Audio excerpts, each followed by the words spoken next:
Okay, so let's break down one of the most talked about personal finance books of all time. Robert Kiyosaki's Rich Dad, Poor Dad. What are the core ideas that made this book so influential? Let's dive in. We're often told there's this one set path to success, right? A specific list of rules you just have to follow. But let's be honest, in a world that is changing so fast, does that old path still lead to real financial freedom? This is the classic advice. It's what our parents told us, and it's probably what their parents told them. It made a lot of sense in a different era. But the book's whole argument is that today, these old rules aren't just a little outdated, they can be seriously dangerous for your financial health. And when you follow that old advice, it often leads people straight into a cycle that Robert Kiyosaki famously called the rat race. It's that classic hamster wheel feeling, right? You get a nice raise, so you think, great, I can afford a bigger house, a nicer car. But of course, that means a bigger mortgage payment, a bigger car loan. Your income goes up, sure, but your actual wealth, it stays pretty much the same. You're just working harder to pay for more stuff, never really getting ahead. And Kiyosaki argues that this whole cycle isn't just about math, it's about psychology. It's driven by two really powerful emotions. First, there's fear, the fear of not being able to pay your bills. That's what keeps you chained to your job. And then, once that paycheck hits your account, desire kicks in. You start dreaming about all the cool things you can buy, and that desire just keeps the whole cycle going. So, to explain how to actually break free from this, the book frames the entire problem through the story of Kiyosaki's two very different dads, who had completely opposite ideas about money. I mean, look at this. These two mindsets couldn't be more different. Poor Dad was his actual father, a very smart, highly educated man with a secure government job. Rich Dad, on the other hand, was his best friend's dad, an entrepreneur who never even finished 8th grade.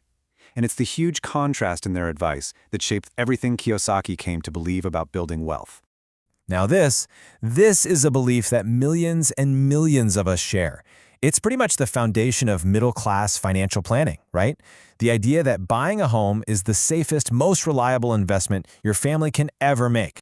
But then Rich Dad comes in and just completely shatters that idea. It's such a radical statement that it forces you to stop and ask, wait, why would he say that? And answering that question leads us right into the book's absolute core lessons about what wealth really is. This brings us to the first and probably the most fundamental lesson that Kiyosaki learned. This one idea right here represents a massive shift in thinking.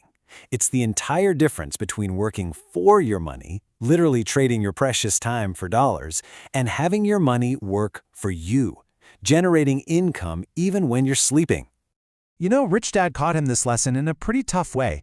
He hired him for just pennies an hour, and then eventually for free. But the point wasn't about the paycheck. The point was to break his dependency on a paycheck. It forced him to stop thinking like an employee and start seeing opportunities to create income that everyone else who was just focused on their salary would completely miss. Okay, so how do you actually get money to work for you? It all starts with what Rich Dad called the single most important rule in all of finance. The concept is just beautifully simple.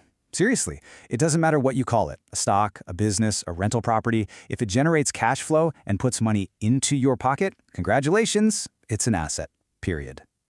And on the flip side, if it costs you money just to own it, it's a liability. This is exactly why Rich Dad argued that your family home isn't an asset. The mortgage, the taxes, the insurance, the endless repairs, all of those things take money out of your pocket every single month. And when you see it laid out like this, it just clicks. The cash flow pattern tells the entire story. For the poor and the middle class, money comes in from a job and flows right back out to cover expenses and liabilities. But for the rich, the main focus is using their income to buy assets that generate even more income. And that's it. That's how you create that powerful, self-sustaining cycle of wealth.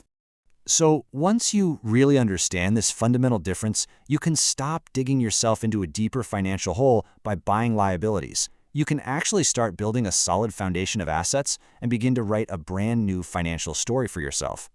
So what are the big takeaways here?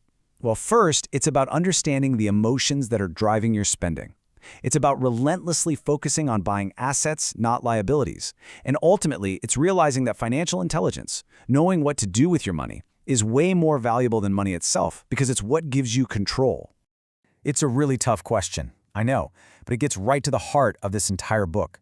Answering that question honestly for yourself, that's the very first step toward understanding your own cash flow, and building a life where your money finally starts working for you.